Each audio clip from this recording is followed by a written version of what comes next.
was born and bred locally, born in the Mercy Hospital in Albury, which is amazing now. So where I'll probably end up there, because now that's becoming a geriatric and a gerontologist hospital. So I'll probably end up there.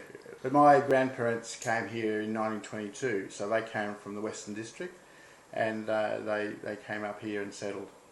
They settled on a place with probably only about 800 acres, and they built it up to a holding of 3,000 acres, and that was called the Wodonga Run, which the Huon family owned, and my grandparents purchased it and then purchased other tracts of land over that time to build up to 3,000 acres. I was very fortunate. Well, I've had a fantastic life because we grew up in an old homestead, which we just thought was a little home. You know, people would come up and say, oh, it's a big mansion, but no, it's just a farming homestead, which has just got a lot of character over the years.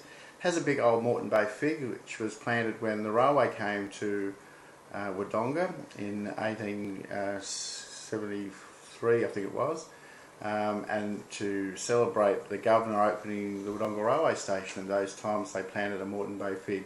I don't think they envisaged it growing so big. It takes up about the same size as the house. It's a huge Moreton Bay fig. Earliest memories is it was primary production.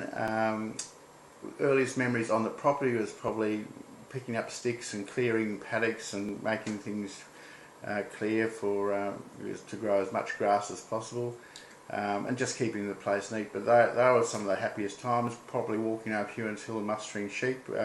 The sheep was predominantly used for breeding or growing Corriedale sheep for wool production. And then when I took over management of the property, I used to grow all my heifers out on the hill because it made them walk up and down for water. The water source was at the bottom of the hill, and the food source in the spring and the winter was on the top of the hill. So it was really good for growing out young animals before calving.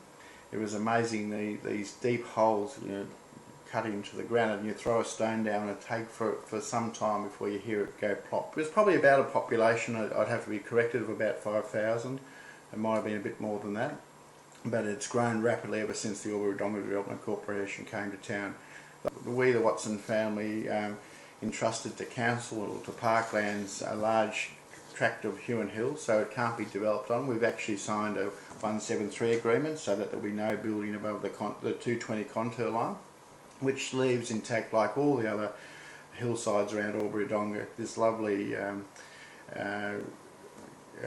group of, you know, several areas of hills that you always have a green belt, or you always look over green. So that's one of the nice things I think Albury Wodonga is going to be left with, is not houses all the way up to the tops of rises and ridges and things like that. I think Wodonga and the corporation, the Albury Council, have all done well at planning to preserve our hillsides to be parklands for the future of our communities. Huon Hill is quite an interesting massive land, I suppose. It's really in the middle of the floodplain, and it's sort of, you know, it seems to be that granite, it's all basically granite, decaying granite hillside. It's taken so long to decay, and the creeks and the Kiwa flows in around it, and the Murray, and also the Wodonga Creek goes, you know, to the side of it. So it's quite an interesting thing to have that in the floodplain. And so when you're up on top of the hill and you look down, you basically see the Huon Weir and the wall,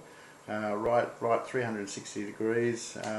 You see the setting sun down in West Wodonga, and you see the snow on a good sunny winter's day. So it has a great aspect, and I think one of the things I like to think we could dream about is to have a gondolier or some chairlift to the top of the hill and a restaurant, because that would be one of probably the better tourist attractions that would be enduring. I think the future of the hill has to be tourism, and it's such an advantage.